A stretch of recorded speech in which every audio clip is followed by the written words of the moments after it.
Good morning అండి, welcome back to my channel.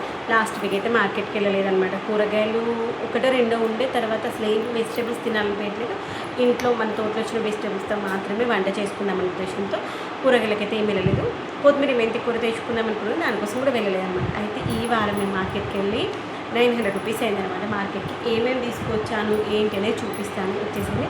First అయితే ఫ్రూట్స్తో start చేసాము. ఇప్పుడైతే మనకి సమ్మర్లో ఎక్కువగా వచ్చేటువంటి ఫ్రూట్స్ అంటే Musk melons, water melons, grapes ఎక్కువగా వస్తూ ఉంటాయి కదా. మ్యాంగోస్ కూడా, ఇంకా మ్యాంగోస్ ఏదో ఫ్రూట్స్ కనిపించలేదు. ఇదిగోండి గ్రేప్స్ అయితే తీసుకున్నాను. గ్రీన్ గ్రేప్స్ సూపర్గా ఉన్నాయి తెలుసా. అసలు వీటిపైన మనకి ఇలా తెల్లగా వస్తాయి కదా, చూడండి అసలు తెల్లగా అసలు ఏమీ లేవు. అందుకని ఫస్ట్ ప్రైస్ ఎక్కువ అన్నట్టు అనిపించింది, కొంచెం వెనకకి వెళ్ళాను కానీ అనిపించిన తర్వాత అసలు వీటిపైన తెల్లవి ఏమీ లేదు, మంచిగా ఉంది కదా, ఇలాంటివి తీసుకోవచ్చు కదా అనిపించేసి అయితే మళ్ళీ బ్యాక్కి వెళ్ళి మరీ తీసుకున్నాను. 140 రూపీస్కి కేజీ. తర్వాత ఇవన్నీ వాటర్ మిలన్ ఒకటి తీసుకొచ్చి, అక్కడికి వాటర్ మిలన్ అంటే చాలా ఇష్టము. ఒకప్పుడైతే అసలు వాటర్ మిలన్ ఎంతది కేజీన్నరకు వచ్చేది, ఇప్పుడు ఏమో చూస్తే 2.5 కేజీ అంటే వేయింగ్ మిషన్స్లో ప్రాబ్లమా ఏంటో అనిపిస్తుంది. కేజీ ఇప్పుడు మనకి ఇదైతే కేజీ 40 రూపీస్ అనమాట. 2.5 కేజీస్ రేటు తీసుకొచ్చాను గ్రేట్ వాటర్ మిలన్. తర్వాత వచ్చేసి స్వీట్ కార్న్, ఒక్కొక్క స్వీట్ కార్న్ వచ్చేసి ఎంత 15 రూపీస్ అనమాట. 1 2 3 4 5 6 తీసుకొచ్చారు. 1560 రూపాయలు. తర్వాత వచ్చేసి ఈసారి అయితే కొత్తిమీర మెంతెన్ కూడా చాలా ప్రైస్ ఎక్కువగా ఉంది. ఇంత బుజ్జి కట్ట వచ్చేసి మనకి 20 రూపీస్. ఇంత చిన్నగా ఉంటుంది, 20 రూపీస్కి మస్తు పెద్ద కట్ట వస్తుంది. కానీ సరే ఇక మెంతెన్ కూడా తీసుకున్నాం. మెంతెన్ కూడా 40 రూపీస్ అన్నారు. అవసరం వల్ల ఇప్పుడు ఆల్రెడీ మన దగ్గర కసూరి మేతి ఉంది కదా, వాడుకోవచ్చునే మెంతెన్ కూర ప్లేస్లో అనుకున్నా. అందుకే మనం మెంతెన్ కూర తక్కువ ప్రైస్ ఉన్నప్పుడు తీసుకొచ్చుకొని మంచి కసూరి మేతి చేసుకున్నాం అనుకోండి, ఇలా మెంతెన్ కూర ఎక్కువ ప్రైస్ ఉన్నప్పుడు వాడుకోవచ్చు అనమాట. ఇంకోండి క్యారెట్ తీసుకొచ్చా. మెయిన్ ఏంటంటే మనకి 4 టైప్స్ మనకి ఫ్రూట్స్ అండ్ ఈవినింగ్ స్నాక్ లాగా యూజ్ అవుతుంది. 4 కాదు 5 టైప్స్ అన్నట్టుగా తీసుకొచ్చాను. అనుకోండి క్యారెట్స్ కూడా ఎంత మంచిగా ఉంది.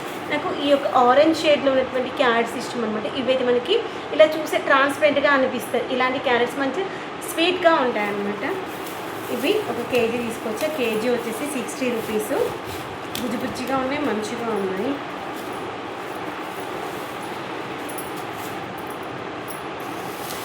తర్వాత వచ్చేసి ఆలు వచ్చేసి 20 రూపీస్కి కేజీ. నేనైతే షాక్ అయిపోయింది, ఏంటి ఆలు 20 రూపీస్కి కేజీ అని. అమ్మ 20 రూపీస్ అంటే అమ్మ కేజీ ఎంత అమ్మ, కేజీ 20 రూపీసే అమ్మ అండి.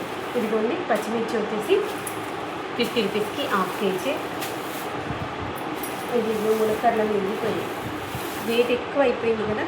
ఇదిగోండి మునక్కాడలు వచ్చేసి ఒక్కొక్క కట్ట వచ్చేసి 20 రూపీస్ అనమాట. 2 కట్టలు తీసుకొచ్చాను. 2 కట్టలు తీసుకున్నాను, 40 రూపాయలు. దాని తర్వాత లాస్ట్కి కీరాలు ఉన్నాయి, ఇరిగిపోయినాయి అనుకున్నాము, చూడాలేమో ఏమైనా. ఇదిగోండి గోకరకాయ హాఫ్ కేజీ తీసుకొచ్చా. గోకరకాయ వచ్చేసి 40 రూపీస్కి హాఫ్ కేజీ. అసలు నేను కూరగాయలు తీసుకొచ్చి ఏంటి, ఆలు గోకరకాయ అంతే తెలుసా కూరగాయలు. పచ్చిమిర్చి, తర్వాత వచ్చేసి నిమ్మకాయలు 6 వచ్చేసి 30 రూపాయలు. 5 10 15 20 20 30, ఒక్కొక్కటి 5 రూపాయలు అన్నమాట. బుజ్జిగానే ఉన్నాయి. తర్వాత వచ్చేసి స్వీట్ పొటాటో తీసుకొచ్చాను. స్వీట్ పొటాటో వచ్చేసి మనకి కేజీ 60 రూపీస్. ఈ 2 వీక్స్ అయితే స్వీట్ పొటాటో తెచ్చుకోక, ఇదో చూస్తే మంచిగా ఫ్రెష్గా అనిపించి తీసుకొచ్చా. తర్వాత కీర వచ్చేసి వస్తే సంవత్సరం మొత్తం వస్తాయి. స్వీట్ కీర వచ్చేసి 50 రూపీస్కి కేజీ. 2 కేజీస్. మొన్న రాలేవు నాన్న. కీర వచ్చేసి 2 కేజెస్ తీసుకొచ్చాను. ఎందుకంటే ఈవినింగ్ టైంలో స్నాక్ లాగా తినొచ్చు. అఖిల్కి రోజు మార్నింగ్ స్నాక్స్ బాక్స్లకి అయితే కీరనే పెట్టిస్తాను అనమాట. ఎందుకంటే ఎండాకాలం కదా, డీహైడ్రేట్ అవ్వకుండా ఉండాలంటే బాడీ మనం తినేటువంటి ఫుడ్లో వాటర్ కంటెంట్ ఎక్కువగా ఉన్నటువంటి ఫుడ్ తీసుకోవాలి. అందుకని మ్యాక్సిమం అఖిల్కి సమ్మర్ స్టార్ట్ అయినప్పటి నుండి స్నాక్ అయితే కీరానే. మొన్న లాస్ట్ వీక్ వెళ్ళలేదు కాబట్టి మార్కెట్కి, అంతకుముందు 1 2 ఉంటే అవి పెట్టించేసాను. లాస్ట్ 2 డేస్ అయితే ఒకరోజు క్యారెట్ పెట్టించేసాను, తర్వాత ఇంకొక రోజు ఏం పెట్టలేదు. ఇంకోటి విరిగిపోయినాయి అనుకున్నా కానీ దేవుడికి నేను ఏం విరిగిపోలేదు, పాపం ప్రెస్ అయిపోయింది. ఇది ఇంకేం తీసుకొచ్చాను. అఖిల్ మొదటి అడుగుతున్నాను అనమాట, అమ్మ రాగి దోశ వేయచ్చు కదా. మేమైతే దోశలు తినడం మానేసి చాలా రోజులు అవుతుంది. రాగి దోశ, జొన్న దోశలే మ్యాక్సిమం అనమాట. అమ్మ దోశలు వేసుకోవచ్చు కదా, రాగి దోశ వేయచ్చు కదా. లాస్ట్ టైం వెళ్ళాను షాప్కి సూపర్ మార్కెట్కి, కానీ నాకు అక్కడ ఎందుకో మర్చిపోయాను. ఏమో తీసుకుంటున్నాను. ఈరోజు మరి మర్చిపోకుండా పోయి అయితే రాగులు అయితే తీసుకున్నాను అనమాట. ఇవైతే మనకి కేజీ 70 రూపీస్. రాగులు ఎన్నో తీసుకొచ్చాను కానీ నానబెట్టేసాను కూడా. ఇవైతే 2 కేజీస్ తీసుకొచ్చాను. దోశ కోసం అయితే నానబెట్టాలి. రాగులు మెజర్ చేసి పెట్టేసాను, నానబెట్టేసాను. ఓకేనా ఫ్రెండ్స్, బాయ్. మీకు నేను తీసుకొచ్చిన వెజిటేబుల్లో ఏ వెజిటేబుల్ ఎక్కువగా ఇష్టం చెప్పండి. అఖిల్కి ఇది చాలా ఇష్టం. తెచ్చిన వాటిలో అఖిల్కి అన్నీ ఇష్టం లేదంటూ ఏమీ లేదు. Okay friends, bye.